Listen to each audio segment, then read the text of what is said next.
31 अगस्त 2022 बहुत से हम सभी लोग जानते हैं कि बहुत खास दिन है, बहुत इम्पोर्टेंट दिन है, क्योंकि इस दिन शुरू होगा गणेश महोत्सव।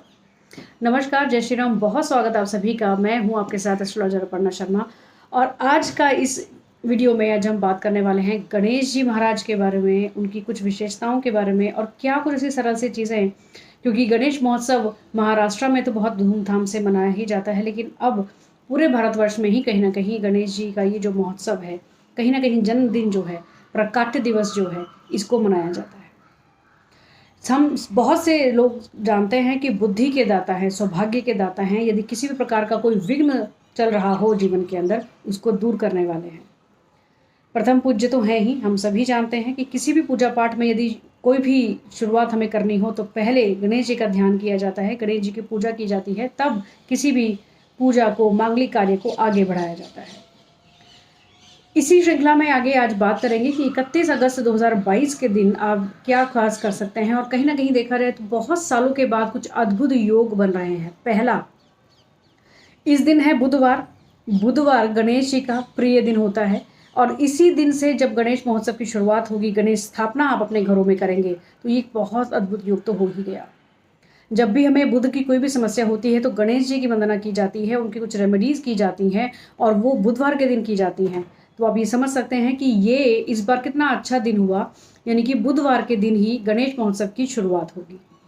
इस दिन आप सभी लोग जो स्थापना अपने अपने घरों में करते हैं, उनको ये बात मालूम होनी चाहिए कि इसी एक दिन में हमें रवि योग और थोड़े समय के बाद ब्रह्म योग, ये दोनों ही योग एक दिन के अंदर मिलेंगे।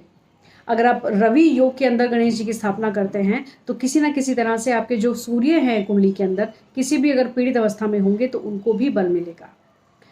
और ये समय रहेगा रवियों का सुबह 5 बजे से लेकर 7:10 तक। एक ऐसा मुहूर्त है जिसमें अगर आप स्थापना कर लेते हैं तो ये बहुत बढ़िया एक मुहूर्त आपके लिए समय रहेगा। लेकिन अगर इस समय में आप स्थापना नहीं कर पाते हैं तो अगला जो एक अच्छा मुहूर्त निकलेगा, जो एक अच्छा समय कहलाता है, वो होगा आपके लिए दोपहर का 11:48 से 1:50 तक।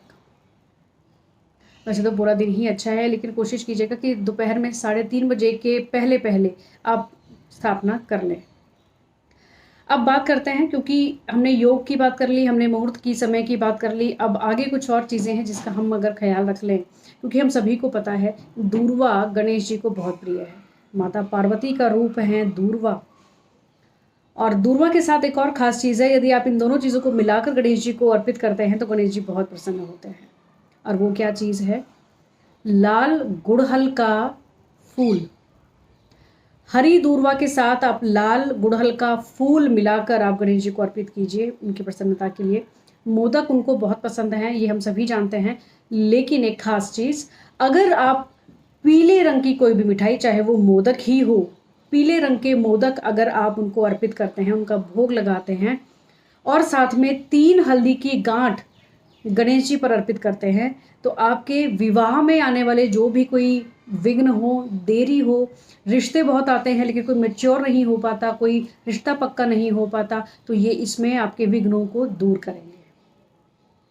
विवाह के लिए पीले मोदक और 3 हल्दी की गांठें अर्पित कीजिए। इसके साथ एक और ख़ास चीज़ भी है, ये भी उपाय जो है वो विवाह के लिए जो इच्छुक लोग हैं इनके लिए ही होगा। पीले रंग के पेपर के ऊपर आप अपनी मनोकामना, जो भी विवाह से संबंधित है, इसको आप लिखें और उसको फोल्ड कर दें, 2 फोल्ड करके गणेश जी के चरणों में अर्पित कर दें। और जितने भी दिन गणेश जी को आप अपने घर में रखते हैं, क्योंकि ये विधान है कि कई लोग 1 दिन के लिए स्थापित करते हैं, कई लोग 5 दिन के लिए करते हैं, या कई लोग पूरे 10 दिनों के लिए ही रखते हैं। तो जो भी प्रश्न आपके परिवार के अंदर है उतने दिन आप रखें और उतने ही दिन उस चिट्ठी को, उस अपनी मनोकामना को पीले पेपर के ऊपर लिखकर गणेश जी के चरणों में रखे रहने दें। इन दिनों में जो ये 10 दिनों का जो महोत्सव होता है, इन दिनों में यदि आप हाथी की सेवा करते हैं, हाथी को किसी भी प्रकार से कोई खान पीन की चीज़ें अगर आप देते हैं तो इससे भी आपको बहुत फ़ायदा होता है। अब ये आपको देखना पड़ेगा कि हाथी इन दिनों में आपको कहाँ से मिलेंगे, कहाँ आपको जाना पड़ सकता है इस चीज़ के लिए। ये चीज़ें आप पहले से सोच कर रखें। अगर धन की कामना हमें होती है तो, क्योंकि सभी को पता है कि माँ लक्ष्मी के साथ गणेश जी की पूजा होती है, कार्तिक मास में दिवाली के अवसर पर गणेश जी की पूजा माँ लक्ष्मी के साथ ज़रूर की जाती है, आने वाले विघ्नों को दूर करने के लिए, चाहे वो किसी भी प्रकार के हों। हाथी क्योंकि स्वरूप माना जाता है गणेश जी का, तो गणेश जी के साथ साथ में अगर हम उनका प्रतिरूप मानकर हाथी की सेवा करते हैं, उनको कुछ खाना खिलाते हैं, कोई भी चीज़ें अर्पित करते हैं, तो कहीं ना कहीं हम गणेश जी को साक्षात मानकर देते हैं।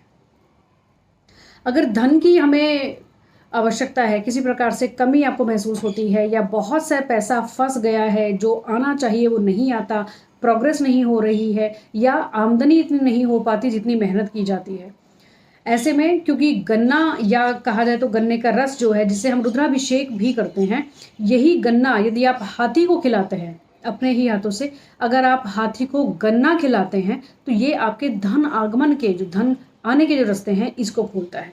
खिलाते वक्त अपनी मनोकामना हाथी के कान में एक बार थोड़ा सा ज़रूर बोल दीजिएगा कि ये आपकी इच्छा है। इसके अलावा हाथी के साथ एक काम और आप खास कर सकते हैं, क्योंकि हरी चीज़, जो भी कोई हरी चीज़ होती हैं, वो रिप्रेजेंट करती हैं हमारे बुध को। बुध यानी कि कोई भी हरी चीज़, और बुध का मतलब है आपकी बौद्धिक क्षमता, आपका ज्ञान, आपकी बुद्धि, आपका बिजनेस। अगर बिजनेस में किसी प्रकार की प्रॉब्लम आ रही हो, मेहनत के बाद भी वो आउटपुट नहीं मिल रहा, बहुत अच्छी प्रोग्रेस बिजनेस में नहीं हो पा रही है, तो ऐसे में हरा चारा आप हाथी को ज़रूर खिलाइए। कोई भी हरी चीज़ आप हाथी को खिला सकते हैं इस दिन। कोई भी चीज़, चाहे वो आटा हो, हरा चारा हो, या फिर गन्ना हो, या गुड़ भी आप जो हाथी है उनको आप खिला सकते हैं। इसके साथ एक और ख़ास चीज़ भी आप सभी को मैं बता दूं, क्योंकि ये बहुत ऐसी एक चीज़ है जो कि आपकी हर एक चीज़ को कवर कर सकती है। चाहे वो आपकी कोई इच्छा हो जिसमें आपने बहुत अच्छा कर्म किया, बहुत अच्छा परिश्रम किया, लेकिन अभी तक वो पूरी नहीं हो पा रही, किसी तरह के विघ्न आ रहे हैं, शत्रुओं की बाधाएं, इवन अगर आपका कोई ऋण से संबंधित कोई प्रॉब्लम है, क्योंकि गणेश जी का एक ऋण मुक्ति स्तोत्र है। अगर आप इसका जो स्तोत्र है, यदि आप रोजाना, जितने भी दिन आप गणेश जी की स्थापना अपने घर में कर रखते हैं, रोजाना गणेश ऋण मुक्ति स्तोत्र का उच्चारण आप अपने घर में ज़रूर करें। कोशिश करें कि इसको रूटीन में करते रहें आगे भी, लेकिन इस दिन से शुरुआत कर कर आगे तक आप इसको चाहे ऑडियो के फॉर्म में सुने, या अपने घर में इसको आप बोल कर करें, लेकिन गणेश जी का ऋण मुक्ति स्तोत्र आप ज़रूर उच्चारण करें। एक और ख़ास बात, जो कि आप जब स्थापना करेंगे उसी समय में गणेश यंत्र बनाकर, या आप पहले से उसको अवेलेबल कर कर रखें, या आप उसको घर में ड्रॉ भी कर सकते हैं, लेकिन उसके लिए सही मुहूर्त और कुछ सामग्रियों की ज़रूर पड़ती है। इसको अगर आप पहले से भी लेकर रख सकते हैं, तो अपने मंदिर में इसको आप स्थापित करिए। जैसे आपने गणेश जी की स्थापना की है, उसी समय में उस गणेश यंत्र को वहीं स्थापित कर दीजिए। जितने भी दिन गणेश जी आपके घर में रहने वाले हैं, उनके यानी कि विसर्जन के बाद, आपने जितने भी दिन रखा उसके बाद विसर्जन कर दिया, और इसके बाद जो गणेश यंत्र है उसको आप या तो अपने पैसे रखने की जगह पर रखेंगे, क्योंकि गणेश जी का क्या महत्व है हम सभी जानते हैं, या फिर आप अपने पूजा घर में ही उसको एक जगह से उठाकर दूसरी जगह पर रख देंगे, लेकिन पूजा घर में ही रखे रहने देंगे। और रोज़ाना जैसे हम अपने बाकी सभी जो हमारे देवी देवता, हमने वहाँ पर मूर्ति या फोटो वगैरह रखी हुई होती हैं, उसी प्रकार से उनकी भी रोज़ाना तिलक, चावल, धूप दीप इत्यादि से पूजा कर कर कम से कम पंचोपचार की पूजा उनकी हो जाए रोज़ाना। और गणेश जी का ये जो यंत्र है, इसको अपने पूजा घर में ही स्थापित कर कर पंचोपचार की रोज़ आप एक बार पूजा कर लिया करें। तो इससे आपके घर में पहली बात तो सकारात्मकता बनी रहेगी, जो विघ्न आते रहते हैं वो चीज़ें दूर होंगी। जब भी घर के अंदर कोई शुभ काम होने वाला होता है, और कई बार हमारे उसमें विघ्न पड़ते रहते हैं, तो ये उन चीज़ों को भी दूर करने का काम करता है। ओवरऑल हर तरफ से सुरक्षा होती है। अगर हम बिजनेस में हैं, तो हमारे बिजनेस में धीरे धीरे ग्रोथ देना शुरू कर देते हैं, विघ्नों को दूर करना शुरू कर देते हैं, ऋण उतरने का जो सर्कमस्टांसेस हैं वो बनने शुरू होते हैं, बच्चों में बुद्धि अच्छी आती है, संस्कार अच्छे पड़ते हैं, और अगर शत्रुओं की कोई बाधा है या प्रोग्रेस होने में कोई प्रॉब्लम आती है, तो ये सभी चीज़ों को सही हमारी रख कर सुरक्षा करते हैं। गणेश यंत्र, जैसे नाम से ही आप सभी जानते हैं कि बहुत इंपॉर्टेंट और महत्वपूर्ण चीज़ है। इसको सही वक्त पर बनाना और ऐसे ही अपने घर के अंदर स्थापित कर कर रोज़ाना पूजा पाठ कर लेना, इसका केवल पंचोपचार से ही सही बहुत शुभ कर रहता है। ये केवल आज हम एक पार्ट बनाएंगे वीडियो का, क्योंकि बहुत लंबा नहीं होना चाहिए, और ऐसे ही बहुत सारी और रेमेडीज़ हैं जिसमें आपकी जो भी प्रॉब्लम्स चल रही हों उसके अकॉर्डिंग आप ये काम कर सकते हैं। तो अगले वीडियो को भी आप ज़रूर देखिएगा, उसमें कुछ और विशेष उपायों के बारे में आपसे बात करेंगे। आज के लिए नमस्कार। जय गणेश जी महाराज।